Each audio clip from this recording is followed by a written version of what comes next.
Ashley from Portland Wellness Care, and I'm just about to go through a few possible exercises you can do once you're dealing with what you know to be a knee injury.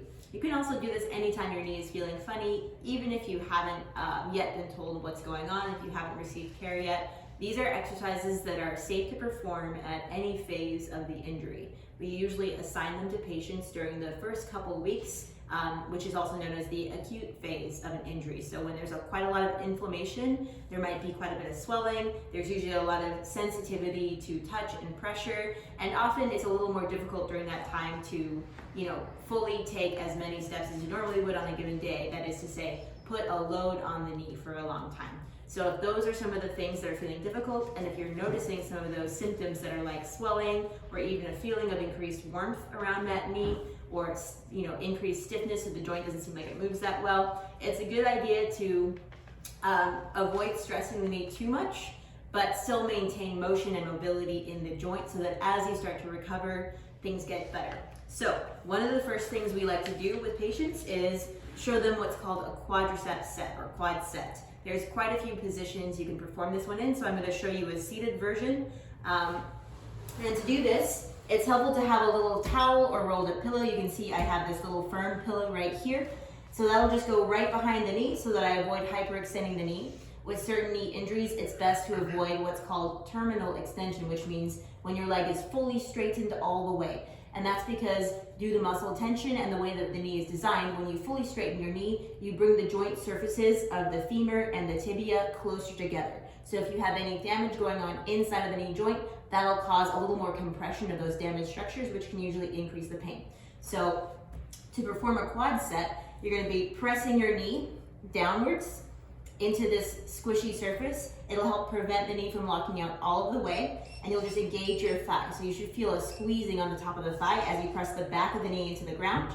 This is one way to perform this motion. You'll squeeze and press and hold for about 10 seconds of engagement, or as long as you can, and then relax. And then you'll repeat that squeeze and hold, trying to keep this quad engaged, and you can use your fingers to tap and awaken the muscle, or you can just use your fingers to feel that the muscles are squeezing. It should feel like all the muscles on top of the thigh are engaged. Another way to perform this from a seat or even from your back is simply to lift the heel off the ground, which you'll notice still contracts the top of the quad.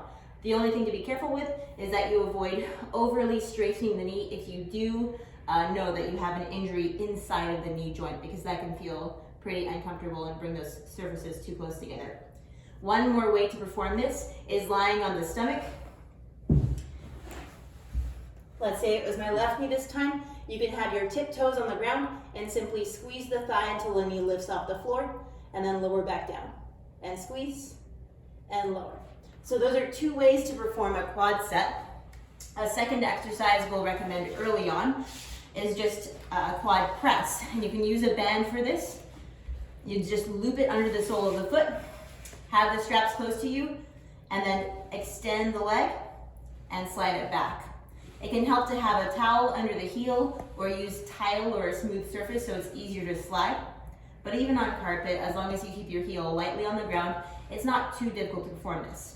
If there's a lot of pinching happening in the hip, you can do this lying all the way on your back so your hip is a little more open. Some injuries, you'll want to avoid going really deep into knee flexion, that is bending the knee all the way. So consult with your provider to understand how far you should be bending your knee. For some injuries, it's best to just go a very small range of motion, not fully straight, not fully bent, but maintaining action in the muscle and movement in the joint surfaces so that things gradually improve. So those are a couple really simple exercises you can do with props. Another thing that's important to practice is just ranges of motion. So just moving your leg as much as you can, seeing how it feels, but staying within a pain-free range. So as soon as you start to notice the pain that you feel with using your leg, you'll kind of stop short just of that.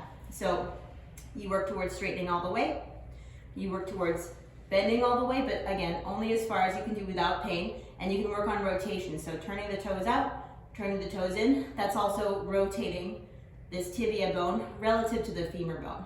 So these are a couple ways you can improve or maintain some mobility in your joint just at the beginning stages of your knee injury. I hope this helps.